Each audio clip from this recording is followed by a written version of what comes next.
Okay, good day. I'm here to guide you in our lesson, Home Economics. And our lesson for today is Drop Patterns for Household Linen. Please subscribe. Maestro05DX is my channel. Okay, for the objectives at the end of the lesson, each one of you are expected to follow the steps in drafting pattern for household linen. B. Draft patterns for pillowcase, table napkin, and hand towel. C. Explain the tips in laying the pattern and cutting the fabric. And discuss the tips in cutting the fabric and transferring sewing linens.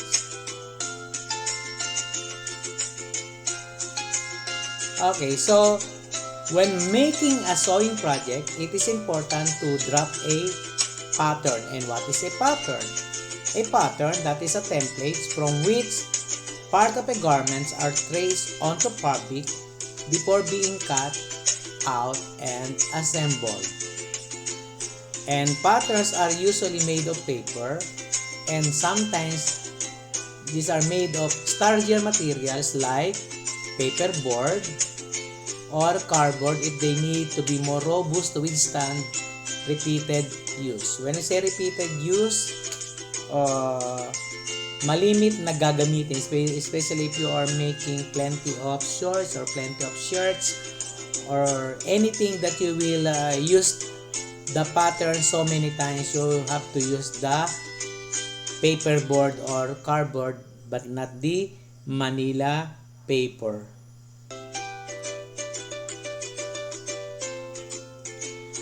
Okay, the following text will help you copy standard patterns accurately.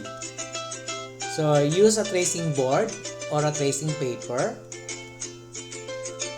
For straight lines, use ruler, and for curved lines, a French curve.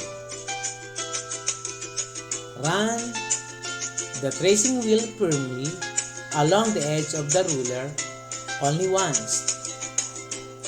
Use dark tracing paper to make the lines visible. Find the tracing paper or board the right side for future use. Okay, what I know, the test of your abilities and skills the best shown in how you can create or produce something based on the knowledge you acquired.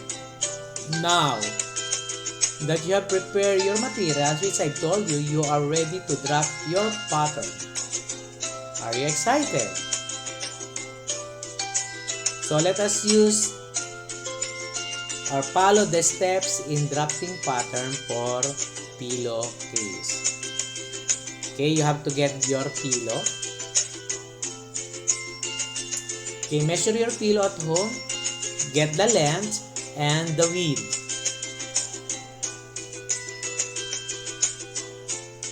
On your pattern paper, draw vertical line which is the width measurement and the horizontal line which is the length measurement.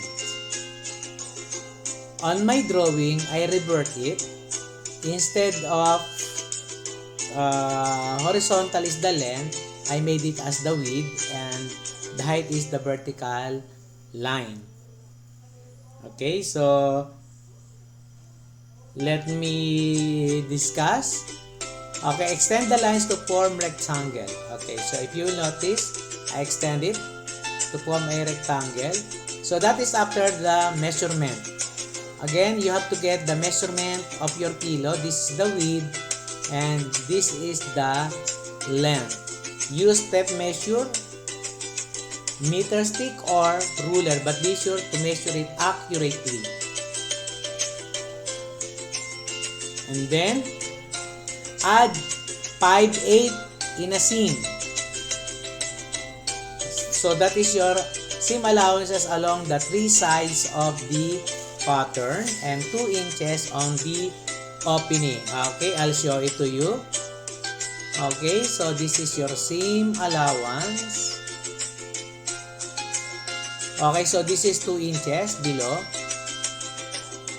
And then again, this is the 5/8. Okay, after that is another 5/8. That is your seam allowance. Okay, here is the measurement. Okay, that is the 2 inches allowance.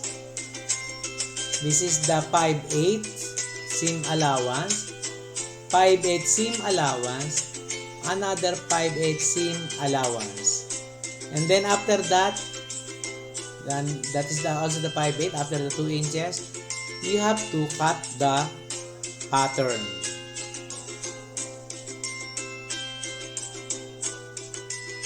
Okay, for your table napkin, of course, as shown in the figure, you have to make a 16 by 16. So when we say 16 by 16, so that is a square. So 16 inches by 16 inches for the table napkin. Okay, so on your pattern, okay, so you have to draw 16 by 16. This is 16, this is 16, this is 16, this is 16. And then you have to add 5/8, same as your pillow for the seam. Okay, so that is 5/8, 5/8, 5/8, and 5/8. So, gano'n kalaki yung 5/8? How big is it? So, let us use the 10 millimeters. Let us use the 10 millimeter, which is equivalent to 1 centimeter. Then, cut the pattern.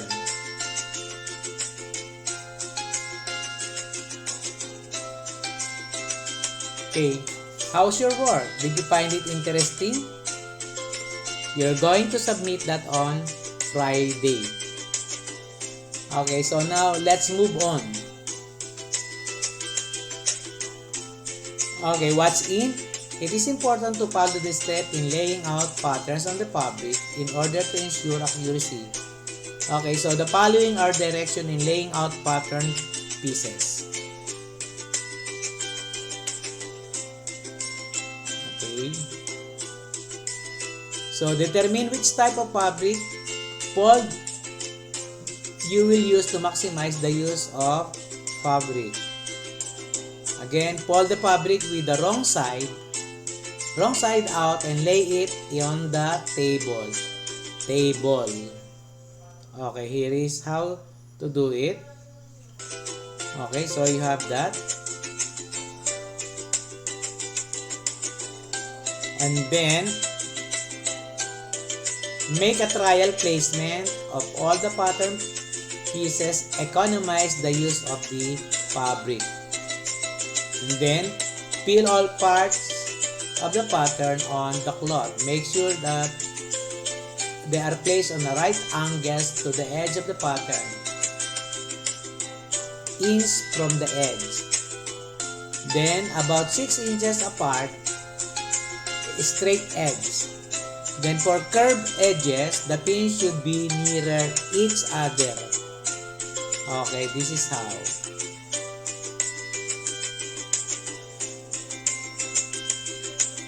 Okay, then avoid lifting. If you will notice, avoid lifting the cold while putting the pins on the places. It might change the position of the grain line. Okay, now these are the tips in cutting the fabric and transferring sewing linen. Okay, so you have cut the large pieces first, and then cut along the edges of the pattern. These are the tips, and then hold the fabric with your left hand. Then do not hold the pattern and material up, nor place your hand under the fabric while cutting. Why? Because this may sketch the fabric out of shape if cut in this manner. And for long spaces, such as a straight side seam, use long stroke. So, this is an example.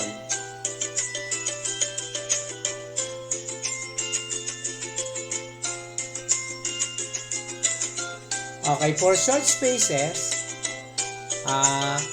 cut curved spaces, use short strokes. And then with the use of tracing wheel and dressmaker's carbon paper, so that all markers are on wrong side of the fabric. And then fold each piece together with the pattern until you are ready to work on it. And before removing the pattern and pin it from the fabric, study each piece carefully so that you will know what part of the project it is and what you will do. Okay, just a sample.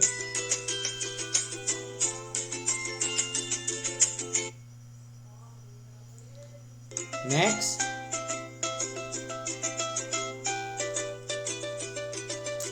okay, so these are the steps on how to prepare fabrics for cutting for household linens. Okay, fold the cloth on its lengthwise grain and with the wrong side out. That is the picture. And then lay the pin and pattern on the cloth. And then mark all stitchings and folding lines. Mark all allowances. Then cut the cloth. Then transfer all the marks to other side of the cloth.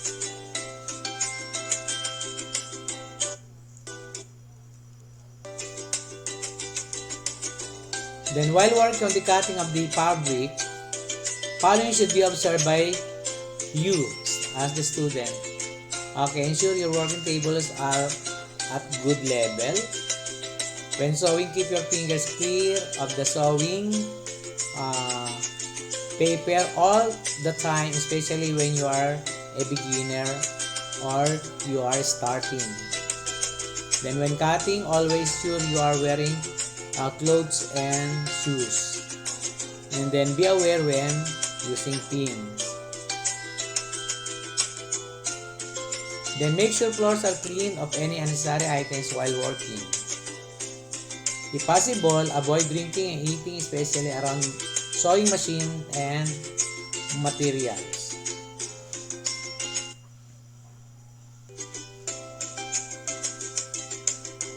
Okay, so this is what you're going to answer. Okay, determine which type of fabric. I'm going to send this to you.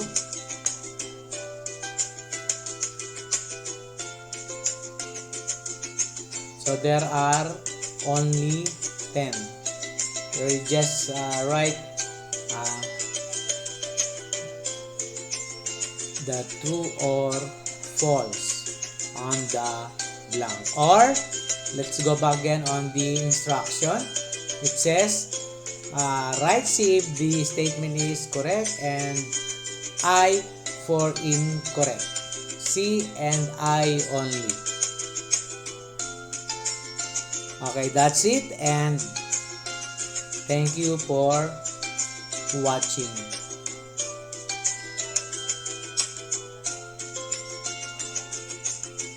Okay, for the reflection, you have to write what you have understand, and after understanding what you realize on the drop patterns for household linen. Okay, again, thank you, and please do the activity and submit it on Friday.